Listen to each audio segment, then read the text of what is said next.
লক্ষ লক্ষ টাকা কামিয়ে উনি দেশ বিদেশে ভ্রমণ করতেন, কিন্তু না, আমরা জনতা তাকে আমরা এমপি বানিয়ে আমরা সংসদে পাঠিয়েছি। যে মানুষকে সব সময় নিজের চিন্তা না করে, নিজের সংসারের চিন্তা না করে সব সময় উনি জনগণের কথা চিন্তা করেন এবং মানুষের দুঃখ কষ্টে মানুষের পাশে থাকেন। এবং আপনারা চিন্তা করে দেখেন, যদি ব্যারিস্টার সুমন ভাইয়ের কিছু হয় তাহলে আমরা সোনারঘাট মাধবপুরের কি হবে, আমরা উন্নয়নের কি হবে, আমাদের এই অসমাপ্ত কাজগুলি কি হবে। আমরা ব্যারিস্টার সুমন ভাইকে হারাতে চাই না, আমরা প্রশাসনের দৃষ্টি আকর্ষণ করতে চাই, আমরা সম্মান রেখে বলতে চাই যে আপনারা অচিরেই কুচক্রী মহলটাকে আপনারা চিহ্নিত করে আমাদের সামনে এনে আমরা দেখতে চাই যে কারা এই দুষ্কৃতী, যে আমাদের নেতাকে তারা হত্যা করতে চায়। আমি প্রশাসনের দৃষ্টি আকর্ষণ করব যে আপনারা দ্রুত তাদেরকে গ্রেফতার করে আইনের আওতায় নিয়ে এনে সর্বোচ্চ শাস্তি দেবেন। এবং এ পর্যায়ে সংক্ষিপ্ত বক্তব্য দেবেন সোনারঘাট উপজেলা ছাত্রলীগের প্রথম সহসভাপতি জনাব আশিকুর রহমান আশিক। সংক্ষিপ্ত বক্তব্য দেওয়ার জন্য অনুরোধ করলাম।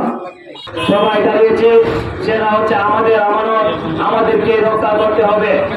আপনারা জানেন আমাদের এই সোনারঘাট মাধবপুরের যিনি নবনির্বাচিত এমপি, তিনি সোনারঘাট মানুষকে এগিয়ে নিয়ে যাওয়ার জন্য তিনি দিন রাত কাজ করে যাচ্ছেন।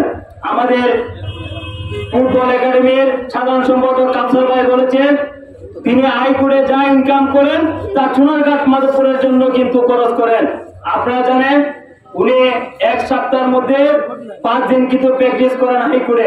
এই 5 দিনে যা টাকা ইনকাম হয় উনি বৃহস্পতিবারে এসে শনিবার পর্যন্ত কিন্তু উনি সব টাকা খরচ করে আবার চলে যান টাকা ইনকাম করার জন্য। তাই আমরা এই ধরনের একজন নেতা কিন্তু 50 বছরে পাই নাই, যিনি টাকা ইনকাম করে সোনারঘাট মাধবপুরের জন্য টাকা খরচ করবেন। আমরা একটা কথা বলতে চাই, আমাদের এই মহান নেতাকে যদি আমরা হারাই, আমরা এই সোনারঘাট মাধবপুরকে কিন্তু উন্নয়নের দিকে এগিয়ে নিয়ে যেতে পারবো না। আপনারা এই 6 মাসে দেখতে পারতেছেন সোনারঘাট মাধবপুরে কি পরিমাণ উন্নয়ন হইতেছে, কিন্তু এই কিছু ধরনের কুচক্রী মহল সন্ত্রাস বাহিনী চায় সুমন ভাইকে যেন এরা বাঁচতে না চায়, এরা বাঁচতে দিবে না। কিন্তু আমরা চাই, আমরা সোনারঘাট মাধবপুরের মানুষ, আমরা সবসময় সোনার কাছে সুমন ভাই যদি কোনো কিছু হয় আমরা কিন্তু আর ঘরে বসে থাকবো না। আমরা একটা কথা বলতে চাই, আমরা 50 বছরে যে নেতা পাই নাই, আমরা এই 6 মাসে আমরা এই ধরনের নেতা পেয়েছি। আমরা এই ধরনের নেতা হারাতে চাই না, আমরা এই ধরনের নেতা হারাতে দেব না। আমরা এইটাই প্রমাণ করে আজকে 9 নম্বর ইউনিয়নের প্রত্যেকটা জনগণ স্বতঃস্ফূর্তভাবে আজকে মানববন্ধনে অংশগ্রহণ করেছে। আমরা একটা জিনিস বিশ্বাস করি, সুমন ভাইকে যদি আমরা হারাই, সোনারঘাট মাধবপুরে এই ধরনের নেতার জন্ম হবে না। তাই প্রিয় ভাইরা, আমরা অনুরোধ রাখবো, আমাদের এই সুমন ভাইকে বিভিন্ন ধরনের হত্যার হুমকি দিয়ে আপনারা কিন্তু বাঁচতে পারবেন না। সুমন ভাইকে যদি হত্যা করতে চান তাহলে এই সোনারঘাট মাধবপুরের মানুষকে আগে হত্যা করতে হবে। এটা আজকে 9 নম্বরের জনগণ। তাই আমি আপনাদেরকে হুঁশিয়ার করে বলতে চাই, আপনারা সাবধান হয়ে যান, আপনারা সাবধান হয়ে যান। সুমন ভাইয়ের মতো লোককে আপনারা কোনোদিন হত্যা করতে পারবেন না।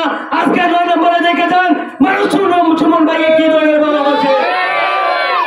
তাই আপনারা আর কোন ধরনের যদি হত্যার হুমকি দিতে চান, আগে সোনারঘাট মাধবপুরের দিকে খেয়াল রাখবেন।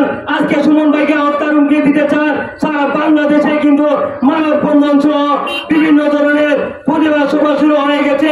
সুমন ব্যারিস্টার কিন্তু সোনারঘাট মাধবপুরের সম্পদ না, সারা বাংলাদেশের সম্পদ, তা প্রমাণ করেছে এই মানববন্ধন প্রতিবাদ সভা করে সারা বাংলাদেশে। তাই আমি আবারও আপনাদেরকে ধন্যবাদ কৃতজ্ঞতা জানিয়ে আমার বক্তব্য শেষ করছি। জয় বাংলা, জয় বঙ্গবন্ধু।